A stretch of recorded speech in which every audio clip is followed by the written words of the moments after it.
Good evening, America. It is Wyatt in a suit here from No Cap News, here to tell you about the Venezuelan migrant crisis and how we can solve it. If we want to address this crisis, we must first know how it began.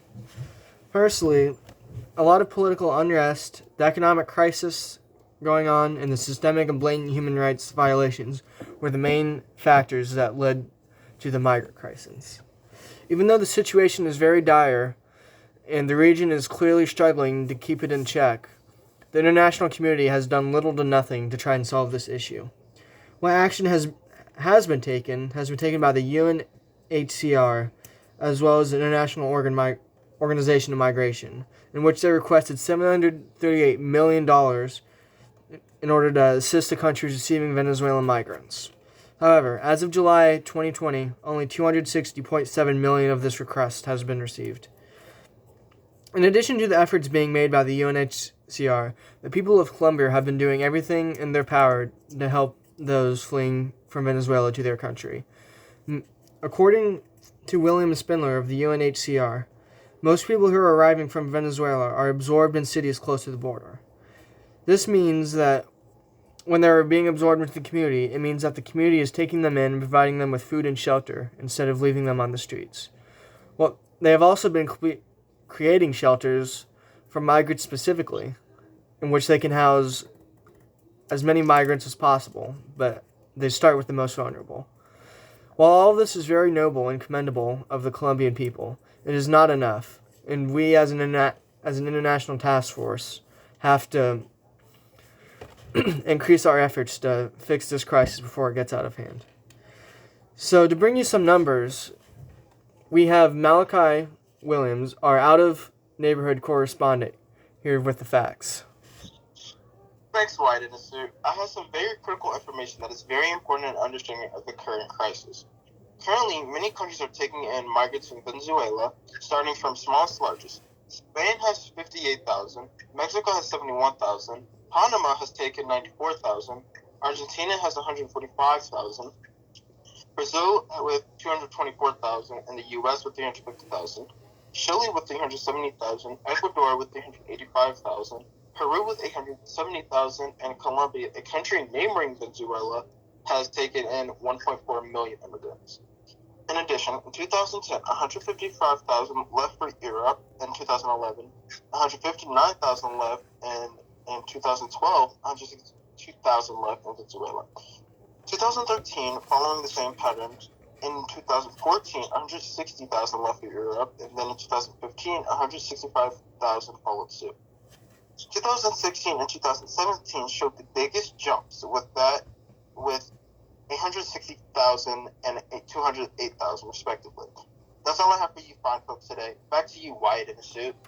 Thank you, our out-of-neighborhood correspondent Malachi Williams. So, in order to fix this issue, I have formulated a plan in which the United States as well as the United Nations should use. So, first off, we need to address the leadership issues in Venezuela. We would do this by ensuring free and fair elections. And once an honest, non-corrupt leader is in power, the money can go to the people and their day-to-day issues can actually be fixed. So, the current policy that the U.S. takes is that we recognize Juan Guaido as the leader of Venezuela, and we refute Nicolas Maduro and call him a dictator. Recently, the U.S. has forbidden U.S. citizens from doing business with the regime. First off, in order to fix this issue, I would have the United States make a call to other countries in the United Nations to recognize Juan Guaido as the president of Venezuela. More than 50 countries have done this already, but with every country that joins in this decision, the pressure and the metaphorical fire under Maduro will be increased, and as this is increased, he will feel more pressure to resign.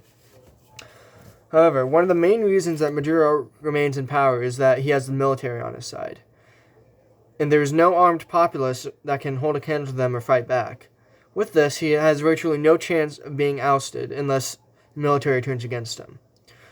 So, mutiny is often frowned upon, but in this situation, in the age of a dictator, mutiny is something that in many foreign countries we would not frown upon in this situation.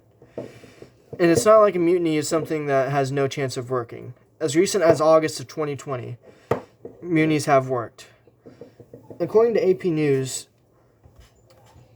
former President Keita of Mali has been ousted by a junta, and they performed a coup d'etat. And the Mali junta that ousted him have agreed to an 18-month transition period, in which in the course of 18 months, they will slowly transition themselves out of power and give power back to the people. So this shows that coup d'etats can work and that dictators can be ousted. Another example of this would be the 1808 Rum Rebellion. So, two very important figures, one Governor Blight and one John MacArthur, an officer in the New South Wales Corps, often butted heads with each other. At the time, Australia was going through a coin and note shortage, so many decided to engage in a very complex and intricate system of bartering. This system allowed for many officers in the Corps, including MacArthur, to gain plenty of power. The reason Governor Blight was sent was to check officers like him and keep them from getting too big for their britches.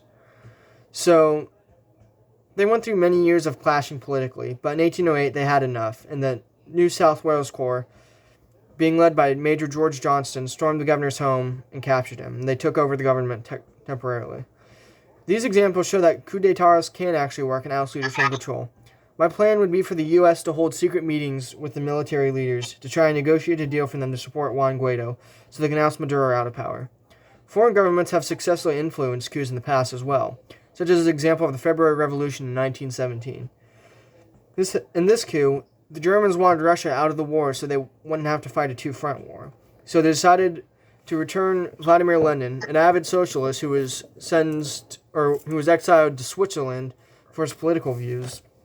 They secretly returned him to Russia, in which he led a revolution in which they threw the government out of control. He did this again in 1808, so his party, the Bolsheviks, could gain more power.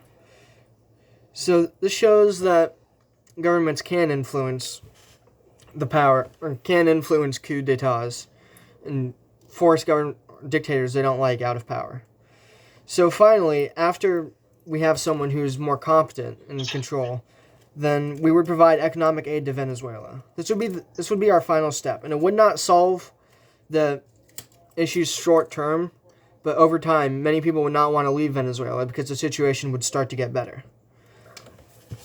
Thank you for listening. My sources are ABC Clio, Inspire Database, the State Library of New South Wales, Euronews, The Conversation, UNHCR, Venezuelan Situation Funding Report, and AP News. Have a good one.